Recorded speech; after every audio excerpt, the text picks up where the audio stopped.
Welcome to the July Commission on Aging meeting. Thanks, folks, for joining us. We are one short of a quorum at the moment. If we get one more person showing up, we will certainly move to our minutes. Otherwise, we'll take them up in September. We have our new At Home in Darien director joining us. Would you say hi?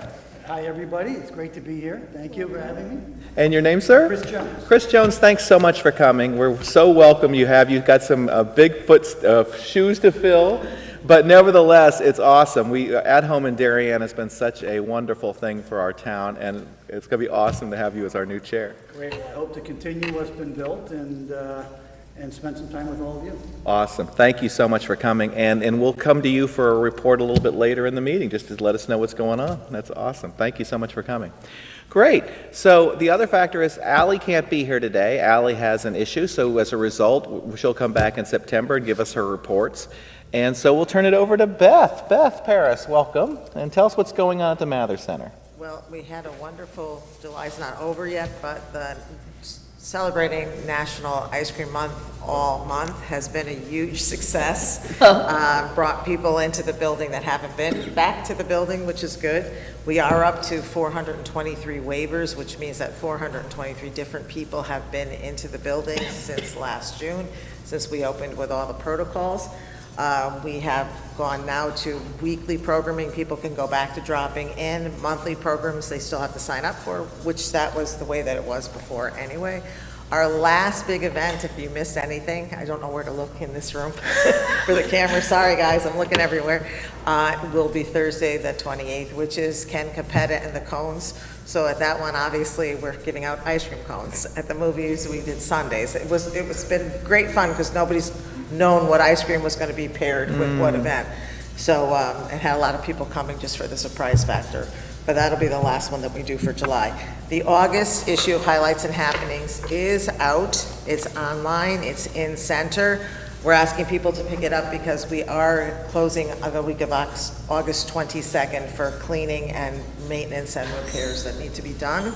And also we are hosting the primary for 3 districts, I believe, on August 9th. So the building will be open, but we won't be able to have activities, of course, because voting comes before all else, but we're hosting it for air conditioning reasons and for logistics as well. I'm happy to say that we're, in terms of daily attendance, we're back up a little over half of what we were pre-COVID. We know that we've been getting lots of reports of people either exposed to Omicron B4, B5, or sick with it. So, you know, it is out there and people are using really good judgment and being very respectful of each other. We're still limiting our lunch tables to 4. We're still masking when we serve, and so is the chef masking. And we're still only doing 4 people a day, even on the bigger events. We're just putting more tables up at this particular point.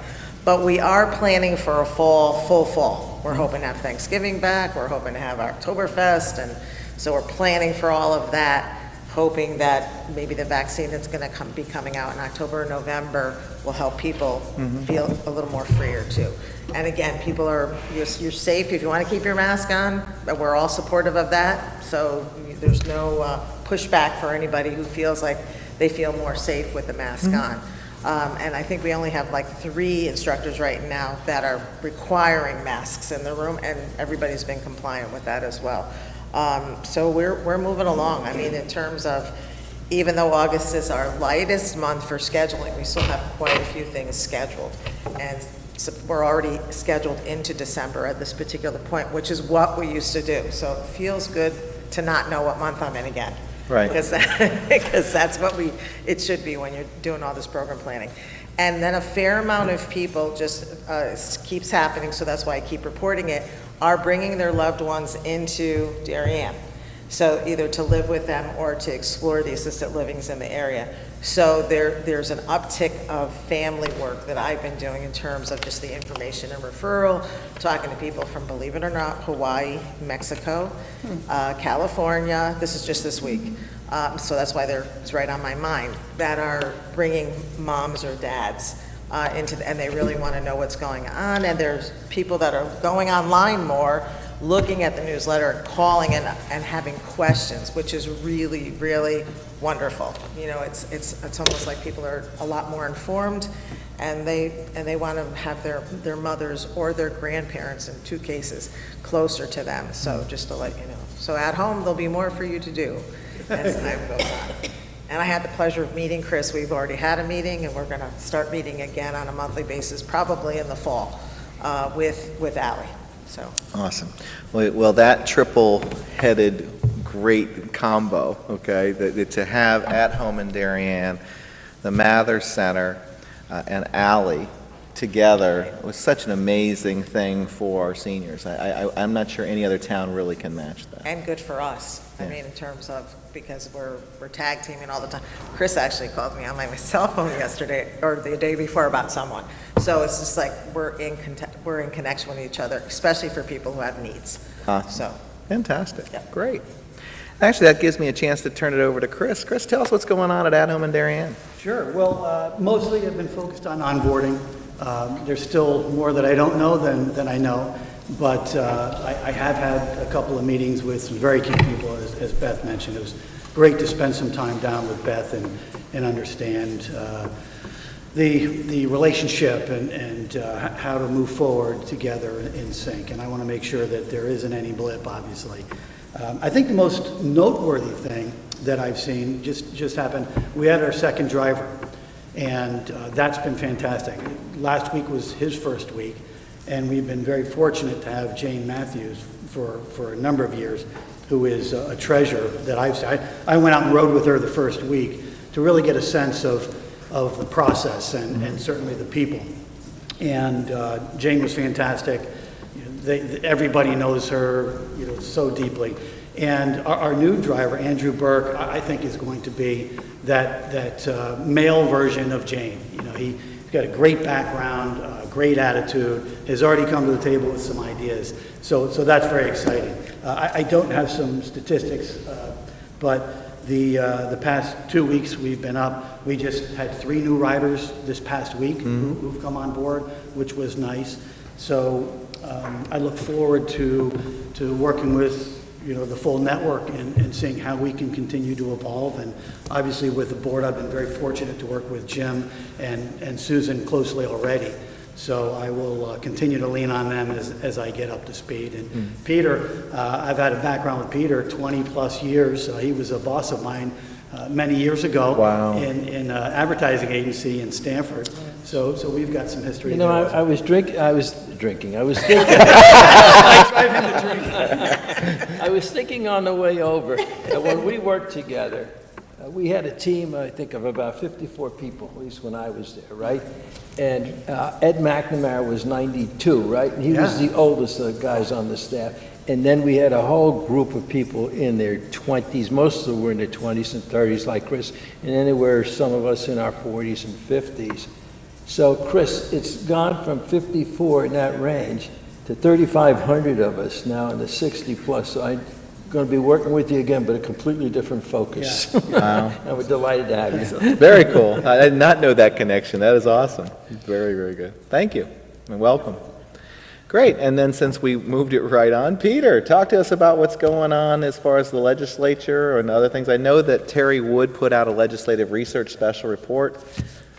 I've got a number of Cool. Go for it. important things to talk about. Before we leave, Beth, you want any update on the statewide senior center task force? sure.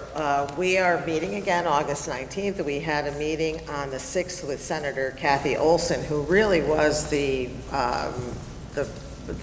advocate for this money to come to senior centers for almost 4 or 5 years before it really happened as a reality. So that was interesting to get her take on the process of what she went through and how the money is going to be disseminated between all of the senior centers in the state. So we're talking about that as well, because it is $21 million and it is $10 million specifically for senior centers, $21 million total for the usage of other things that happen to affect our seniors throughout the state. So there's a lot of great minds on this.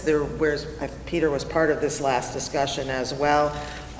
We want to make sure that the creativity, the imagination, and the cultural needs of every senior center that's asking for this money, and she's a very big proponent of us using it the way that we see fit to use it, but there's going to have to be, like all with all money, there has to be, specific guidelines as well, which they're working on.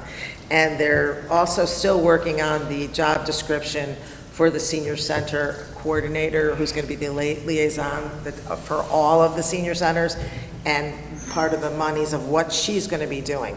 A big push is going to be toward doing a statewide advertisement program that will highlight, actually some of us, we're going to send pictures in for it, but also to reach out, maybe channel 3812, mainstream television, to let people know what we did during the pandemic, what we have evolved into, and what people may not realize a senior center actually is. So it will be generic and specific to a certain extent, and we're hoping to have 3 or 4 of those kinds of adverts that go out. I don't think they're going to make Senior Center Month, which is September, but all senior centers do an advocacy thing in September anyway. But that's going to be part of that person's actual job. And then also to look at not making mandates, but looking on certain things that every senior center should be doing, so kind of akin to the Older Americans Act, so they're not reinventing the wheel, but also helping those who haven't been able to get up to that. And the other piece that came in on this meeting was about staff training.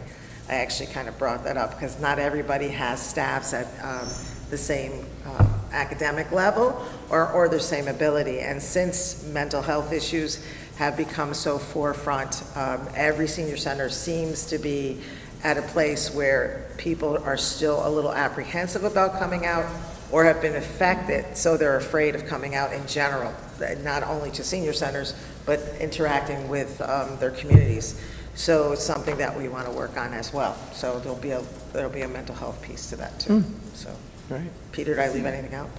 No, and again, but just to add with what we talked about before, with this happening, where the money will be properly dispersed, and again, without a lot of accreditation or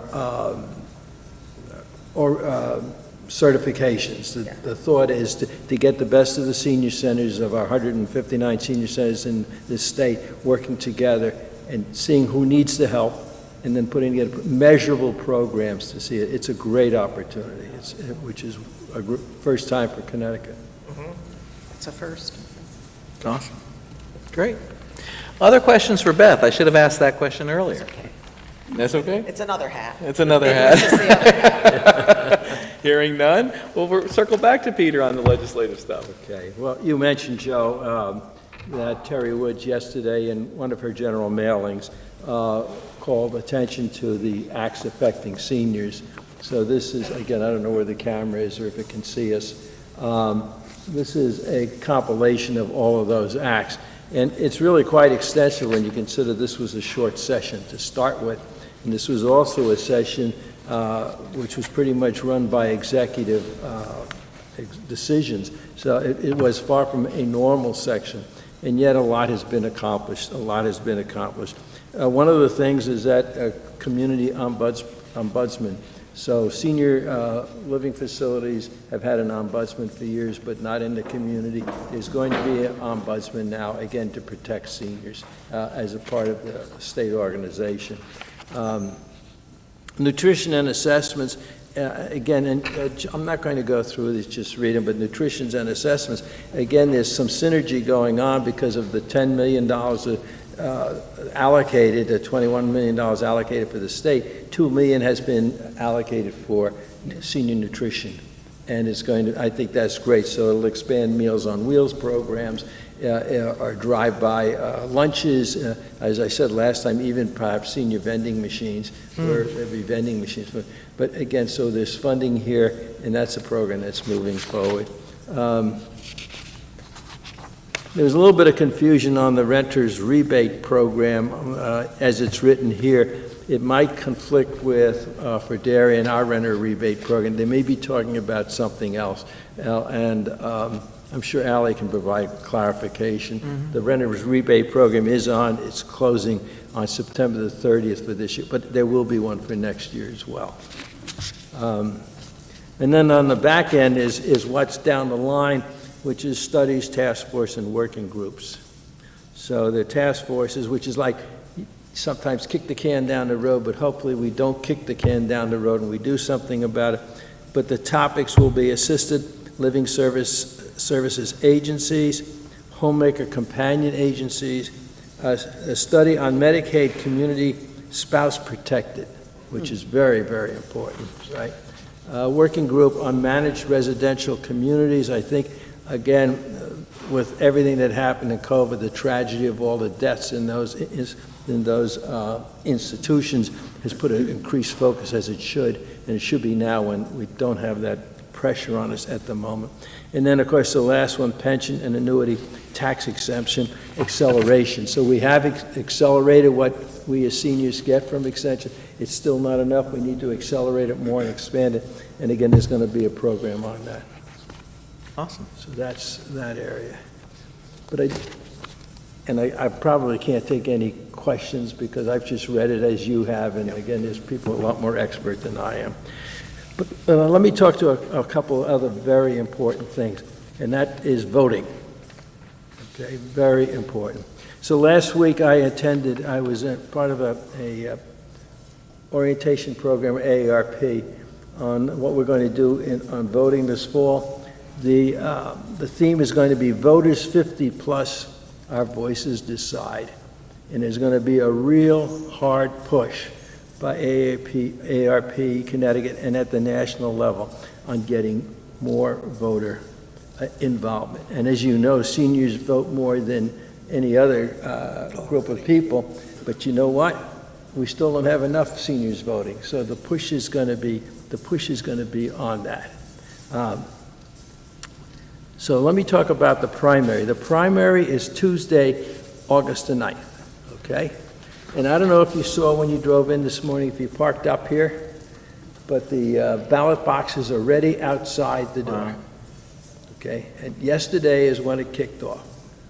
So this is for everyone watching, but here's your application for absentee ballot, okay?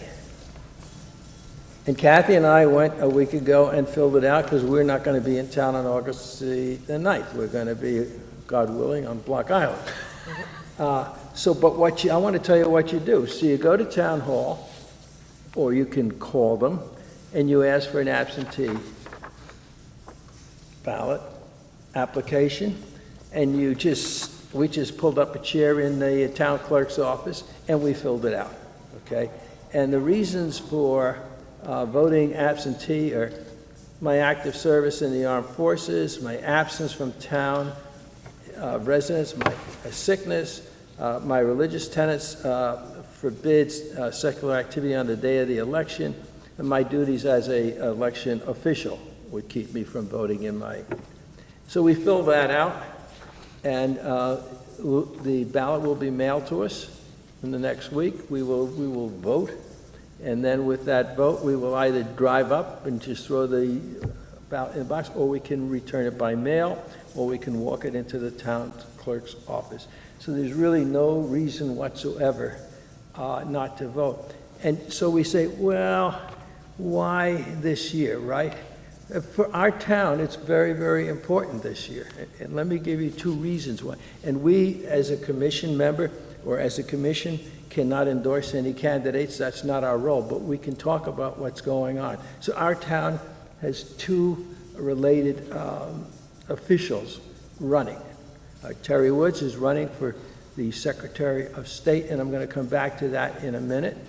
Our former select woman, Jamie Stevenson, is running in the 4th District against Representative Himes, okay?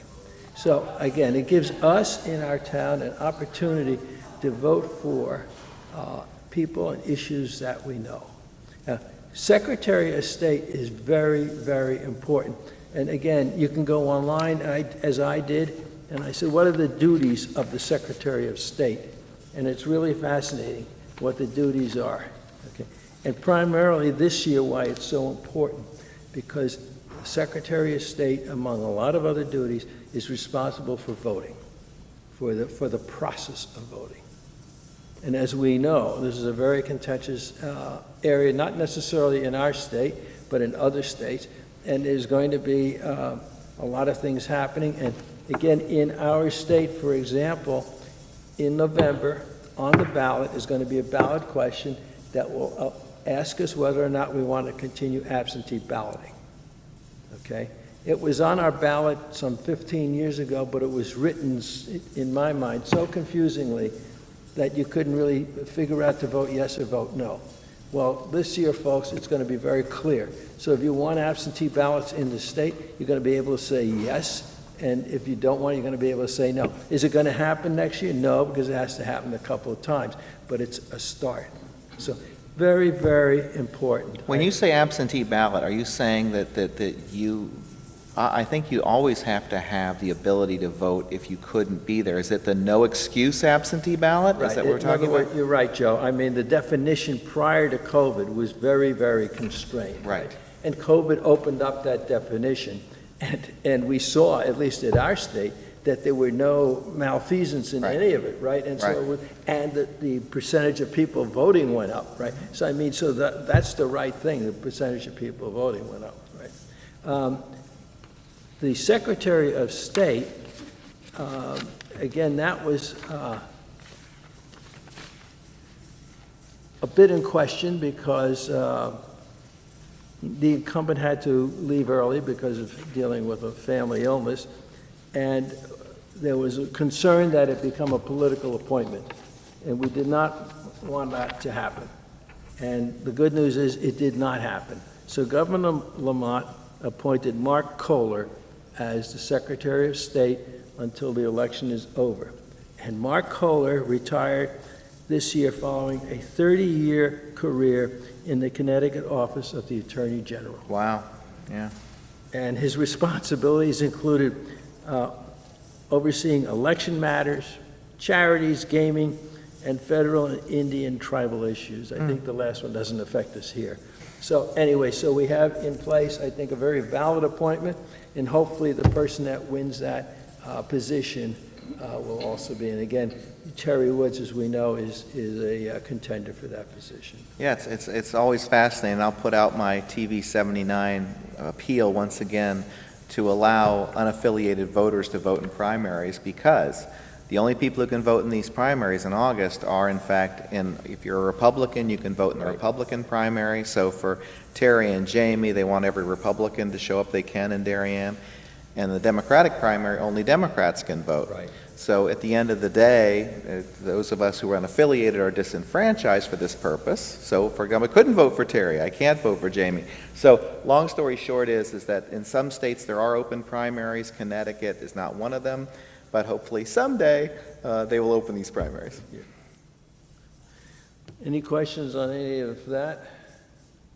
Okay, let me go on.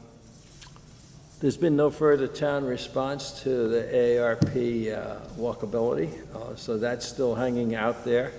I've held off, Joe, on looking at commissions on aging until we get a full commission on board.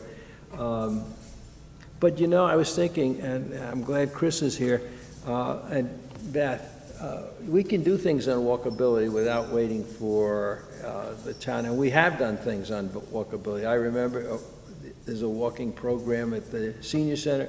Chris, we had walking maps for a number of years. In fact, Jane Matthews, I think, led a walking group. And so again, you know, we realize this town is going to be more walkable. Right? That just if you just drive through town and look at the residential structure.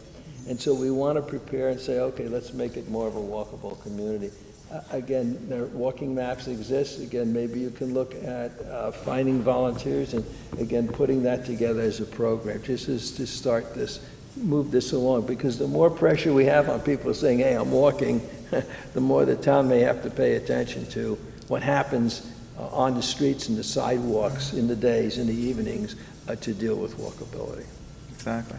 Peter, I just want to add one thing to that. Yeah. The last coffee with a cop that we had, which was beginning of July, the two officers that came were lovely, and we had about 20 people come, and the topics were all about Public service announcements to new people coming into town that this isn't New York, please don't speed. That we're a lovely hamlet. They were about not being able to cross the street.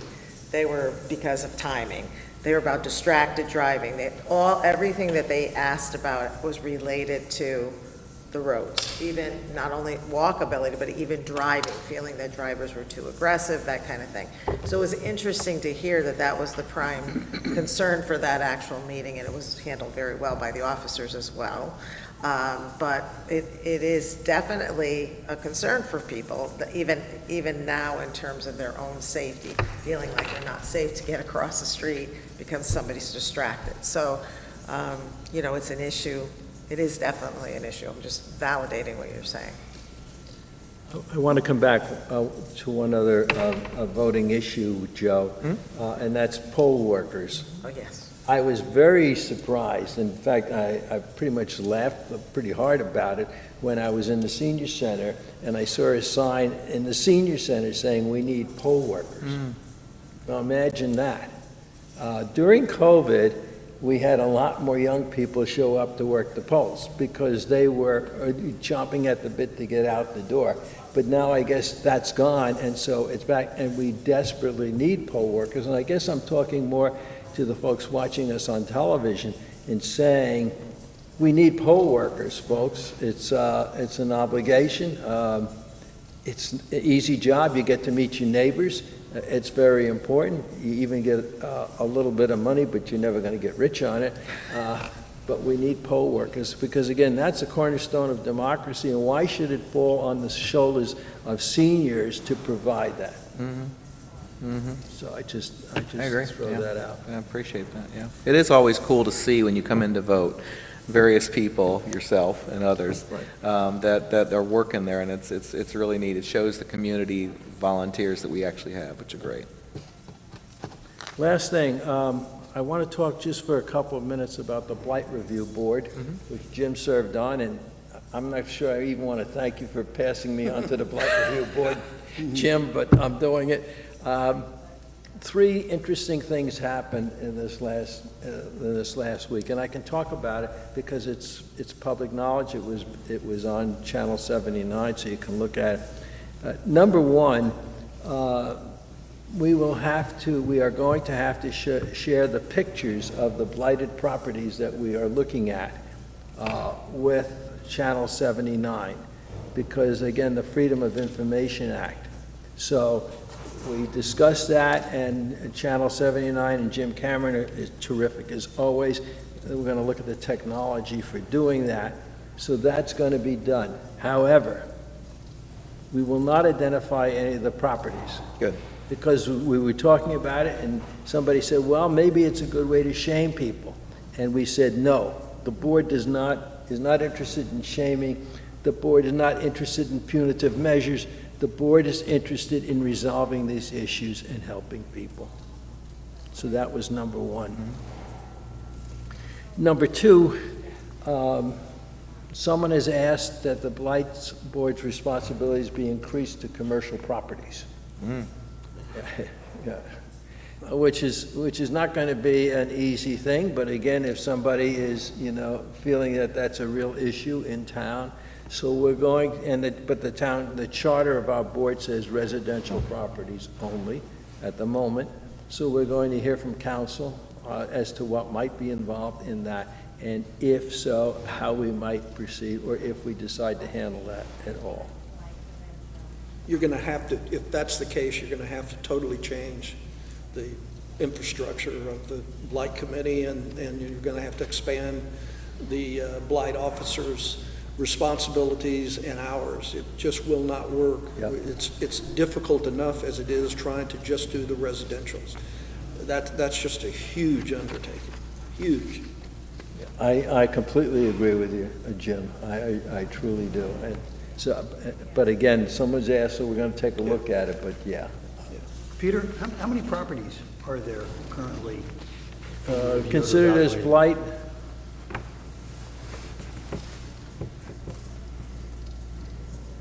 between a dozen and 15. Well, they're there's different degrees Right. of where they stand. There's probably maybe 5 that are, Well, we got more than that right now, now. red zone. Okay. Okay, and then you have yellow, which are ones that need to improve, and then you have green are ones that we're on the list. We can't take it off yet, but they're being observed. And the last item, which, again, just to underscore the value of the Blight Board and what it does for the town, let me just read you the newly identified blighted property. The newly identified possible blight property has been investigated. It has been determined that in consideration and support of an elderly couple and a war veteran, Homes for Heroes has committed for a major cleanup and repair, which will occur at the end of August. Human Services will provide necessary support to resolve the conditions that exist. Nice. So that's how the Blight Board exists. That's how it's supposed to work. And again, that's the reason why one of us on the Commission on Aging sits on the Blight Board. Nice. That's a really great story. I'm done, Joe. You're done? That's good stuff, Peter. We appreciate you. Thank you so much. Other old business. New business. New business is that we are we have 2 Democrats coming on, Susan Costin and Sue Oki. Sue has already passed through the DTC for their process. I understand that Susan has as well, and so both are being forwarded to the selectmen. I am hoping that we will have them both seated by September and doing everything I can to make that happen, so that we will have literally a full board. Now, the next question is going to be to make sure that our board members come to the meetings and making sure everything works out so we're in good shape. So you'll see a few emails about that over the next 2 months since we don't meet in August, okay? Just trying to make sure that folks understand that we really do need you at these meetings. And if you can't make that commitment, then we need that seat. And so as a result, because we do want to be active both in terms of walkability, potentially the commissions on aging that are elsewhere, and that ability to have us being active and moving is really important for a lot of reasons, but mainly because we've all committed to serving on the Commission on Aging. So coming to the meetings and being active is important. Awesome. Any other new business? Hearing none, can I have a motion to adjourn? Thank you both. All in favor? Aye. Thanks, everybody. We will see you in September. Okay?